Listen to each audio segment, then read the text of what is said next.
A guerra entre Rússia e Ucrânia entrou em uma nova fase com a participação militar da Coreia do Norte, um desdobramento que tem chamado a atenção do mundo.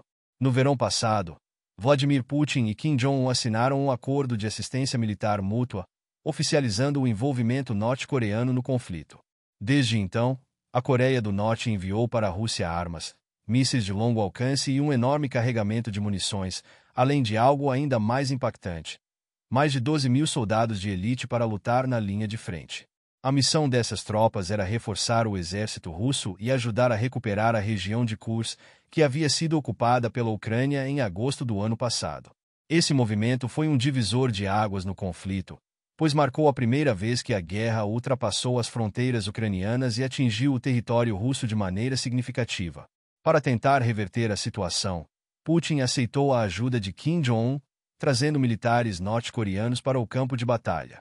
Com isso, a Coreia do Norte passou a ser um dos principais aliados da Rússia no conflito, tornando-se um dos pilares da campanha militar contra a Ucrânia. No entanto, a presença norte-coreana no fronte tem sido marcada por um alto número de baixas. Em um curto período de tempo, milhares de soldados norte-coreanos foram mortos ou feridos, e agora Pyongyang já está organizando novos contingentes para substituir as perdas. O problema é que muitos desses soldados não querem lutar contra a Ucrânia e estão buscando formas desesperadas de escapar da guerra. O desespero dentro da Coreia do Norte para evitar o envio de jovens ao fronte tem gerado situações chocantes. De acordo com um relatório recente, famílias norte-coreanas estão pagando mais de 100 vezes o salário médio mensal para obter diagnósticos falsos de tuberculose e impedir que seus filhos sejam recrutados para lutar na Rússia. Esse suborno disparou nos últimos meses, pois um número crescente de famílias tenta evitar que seus filhos sejam enviados para o combate. A situação é especialmente cruel quando se considera que o salário médio mensal de um funcionário público norte-coreano varia entre $1 e $3, enquanto o preço dos certificados falsos pode chegar a $100 ou mais. Para muitos, essa é uma quantia impossível de pagar, o que significa que a única opção é aceitar o alistamento e se despedir de seus filhos sem saber se algum dia os verão novamente. O governo dos Estados Unidos e a Coreia do Sul têm denunciado repetidamente o envio de tropas norte-coreanas para a Rússia, mas tanto Moscou quanto Pyongyang se recusam a reconhecer publicamente esse envolvimento. Relatórios do exército ucraniano indicam que mais de 3.000 soldados norte-coreanos já morreram nos combates, mas o regime de Kim Jong-un continua negando qualquer participação direta. Esse sigilo não é uma surpresa. A Coreia do Norte mantém um dos maiores exércitos do mundo, com 1,3 milhão de soldados ativos e uma reserva de 7,6 milhões de pessoas, o que representa cerca de 30% da população total do país. Para sustentar esse número impressionante de militares, o regime impõe um serviço militar obrigatório extremamente longo. Os homens devem servir por 10 anos e as mulheres por 5 anos.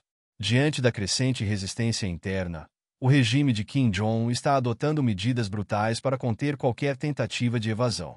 Mesmo assim, há relatos de que muitos soldados norte-coreanos estão tentando escapar da guerra, alegando falsos ferimentos ou se rendendo às tropas ucranianas para salvar suas vidas. O caso de um soldado norte-coreano capturado na Ucrânia ilustra bem essa situação. Ao ser interrogado, ele revelou que não sabia que seria enviado para a Rússia até o último momento e que sequer foi informado sobre quem seria o inimigo que deveria combater. A revelação desse prisioneiro confirma que muitos soldados norte-coreanos foram enviados para a guerra sem qualquer aviso prévio, descobrindo apenas no campo de batalha que estavam lutando ao lado da Rússia contra a Ucrânia. O regime norte-coreano está tão empenhado em ocultar o número real de baixas que tem enviado às famílias dos soldados mortos certificados de óbito falsificados, afirmando que seus entes queridos morreram em treinamentos de combate sagrados em honra à pátria, sem mencionar que foram enviados para uma guerra brutal fora do país. Esse controle absoluto da informação impede que a população norte-coreana entenda completamente a realidade do conflito e o motivo pelo qual seus soldados estão lutando. A confusão dentro da Coreia do Norte só aumenta à medida que mais soldados descobrem que seu verdadeiro inimigo não é os Estados Unidos, mas a Ucrânia.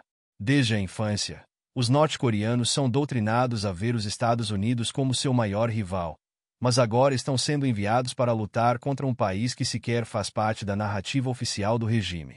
Muitos soldados começaram a questionar o motivo dessa guerra, levantando perguntas como: quem é o nosso verdadeiro inimigo? e porque estamos lutando contra a Ucrânia. O presidente ucraniano Volodymyr Zelensky declarou recentemente que entre 1.000 e 1.800 soldados norte-coreanos já foram mortos nos combates em curso, reforçando que a participação da Coreia do Norte na guerra não é apenas uma especulação, mas uma realidade documentada no campo de batalha. A crise na Coreia do Norte se agrava ainda mais devido à sua já debilitada economia e à fome que assola a população. O país tem uma das maiores taxas de tuberculose do mundo, com 513 casos para cada 100 mil habitantes, segundo estimativas da Organização Mundial da Saúde, OMS, para 2023. A precariedade do sistema de saúde e a falta de infraestrutura adequada tornam qualquer problema de saúde ainda mais devastador para a população. Para Kim Jong-un, essa guerra parece ser mais uma tentativa de fortalecer sua máquina militar e garantir apoio da Rússia, ao invés de simplesmente ajudar Putin a alcançar suas ambições imperialistas. Segundo a analista Alina Gridzenko, do Instituto Nacional de Estudos Estratégicos da Ucrânia, a presença de tropas norte-coreanas permite que Moscou compense a crescente escassez de soldados russos no campo de batalha. No entanto, com a Rússia perdendo dezenas de milhares de soldados todos os meses, o envio de tropas norte-coreanas não será suficiente para atender a demanda de Putin por mais combatentes. Recentemente, o Estado-Maior Conjunto da Coreia do Sul declarou que acredita que Pyongyang está se preparando para enviar ainda mais soldados para a Rússia. De acordo com o Instituto para o Estudo da Guerra, com sede em Washington, a Coreia do Norte pode perder até 45 mil soldados por mês no fronte caso continue reforçando suas tropas na guerra. Se isso se confirmar, o impacto será devastador, tanto para as forças norte-coreanas quanto para a percepção do regime dentro do próprio país. Se a Rússia está recorrendo à Coreia do Norte para preencher suas fileiras, isso apenas reforça o quanto o Kremlin está enfrentando dificuldades na guerra contra a Ucrânia. Mas a questão que permanece é: por quanto tempo Kim Jong-un poderá sustentar essa estratégia antes que seu próprio povo se revolte? A participação da Coreia do Norte na guerra entre Rússia e Ucrânia trouxe à tona um cenário ainda mais sombrio do que se imaginava. A decisão de Kim Jong-un de enviar milhares de soldados para lutar ao lado das forças russas não só intensificou o conflito, mas também revelou o desespero do regime norte-coreano para garantir apoio militar e econômico de Moscou. No entanto, essa aliança tem um custo alto, e quem paga esse preço são os próprios soldados norte-coreanos, enviados para um campo de batalha do qual muitos jamais retornarão. Desde que os primeiros contingentes norte-coreanos foram enviados à Rússia, os relatos sobre o destino dessas tropas vêm se tornando cada vez mais preocupantes. O que antes parecia uma aliança estratégica agora se revela uma armadilha mortal para os soldados de Kim Jong-un. Os soldados norte-coreanos que chegam ao fronte rapidamente percebem que estão sendo usados como bucha de canhão, enviados para as missões mais perigosas sem qualquer suporte adequado. Eles são forçados a avançar diretamente contra as linhas ucranianas, muitas vezes sem treinamento suficiente e com armas obsoletas. A brutalidade do exército russo, conhecida por tratar seus próprios soldados como descartáveis, se reflete ainda mais fortemente sobre os norte-coreanos, que não têm qualquer valor dentro da hierarquia militar de Moscou. A realidade no campo de batalha tem sido tão devastadora que muitos desses soldados estão buscando formas de escapar da guerra, seja desertando, se rendendo às tropas ucranianas ou até mesmo tirando a própria vida para evitar uma morte ainda mais cruel. A falta de comida e água também tem levado os soldados a recorrerem a medidas desesperadas para sobreviver. Há relatos de que unidades norte-coreanas estão invadindo casas de civis russos em busca de alimentos, pois os suprimentos enviados por Pyongyang não chegam em quantidade suficiente.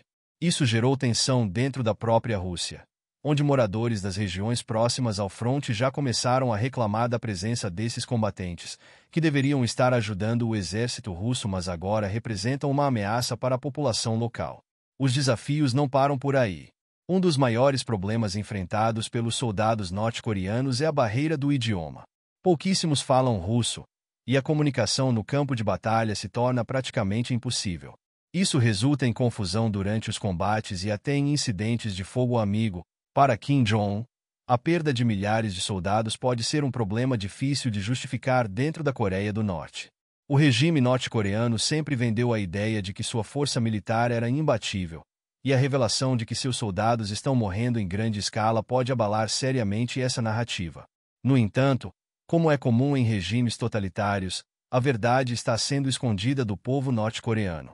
As famílias dos soldados mortos não recebem qualquer explicação sobre o paradeiro de seus entes queridos.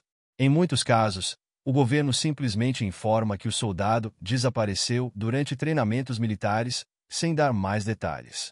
Para os norte-coreanos que perdem seus filhos, maridos e irmãos, não há qualquer chance de questionar a versão oficial, pois qualquer crítica ao governo pode resultar em prisão ou execução.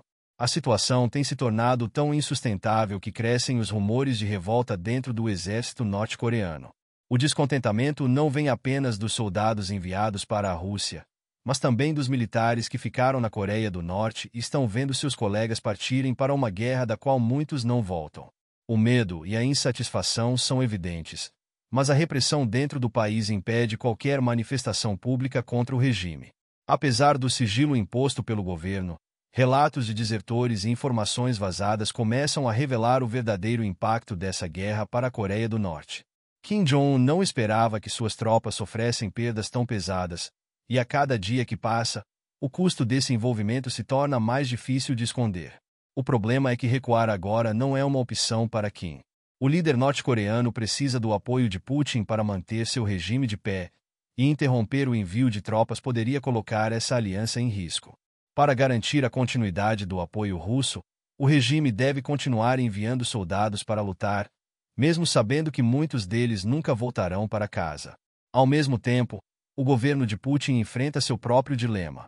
Embora os soldados norte-coreanos estejam ajudando a preencher as fileiras do exército russo, o alto número de deserções e problemas de comunicação torna a presença dessas tropas uma faca de dois gumes. Se os norte-coreanos começarem a desertar em massa ou a se recusar a lutar, Moscou pode acabar tendo que lidar com uma crise dentro do próprio exército. Recentemente, autoridades militares russas impediram um grupo de soldados norte-coreanos de fugir do fronte, capturando e executando aqueles que tentaram escapar. A informação foi vazada por uma fonte interna e levanta ainda mais dúvidas sobre a verdadeira relação entre os dois países. Se o Kremlin está disposto a matar seus próprios aliados por tentarem desertar, isso mostra que essa aliança é muito mais frágil do que aparenta. O futuro dessa aliança entre Rússia e Coreia do Norte é incerto. Mas uma coisa já está clara. Quanto mais soldados norte-coreanos forem enviados para o fronte, maior será o custo para o regime de Kim Jong-un. Se as perdas continuarem aumentando, o descontentamento interno pode crescer a ponto de se tornar um problema real para o regime de Pyongyang. A guerra na Ucrânia já ultrapassou as fronteiras do país e agora atinge diretamente a estabilidade política da Coreia do Norte. A pergunta que fica é: por quanto tempo Kim Jong-un poderá manter seu exército lutando em uma guerra que não é dele, sem que seu próprio regime comece a desmoronar? A guerra na Ucrânia não apenas consumiu recursos e vidas russas, mas agora também está drenando os soldados da Coreia do Norte, que foram enviados para lutar ao lado das forças de Putin. O regime de Kim Jong-un tentou vender essa aliança como um sinal de força, mas a realidade do campo de batalha tem sido brutal. As tropas norte-coreanas estão sendo usadas como bucha de canhão, enviadas para ataques suicidas contra posições ucranianas fortificadas, sem qualquer chance real de sobrevivência. Diante desse cenário, Kim Jong-un se encontra em uma encruzilhada perigosa. Se continuar enviando soldados para a Rússia, arrisca desestabilizar seu próprio país. Se parar de apoiar Putin, pode perder um de seus últimos aliados estratégicos e se isolar ainda mais. O líder norte-coreano pode tentar manter um equilíbrio frágil entre esses dois cenários, mas a realidade é que ele está ficando sem opções viáveis. Putin, por outro lado, começa a perceber que contar com tropas norte-coreanas pode ter sido um erro de cálculo. Embora esses soldados tenham ajudado a reforçar temporariamente o exército russo, a quantidade de deserções, a barreira do idioma e as dificuldades logísticas estão tornando essa parceria mais um problema do que uma solução.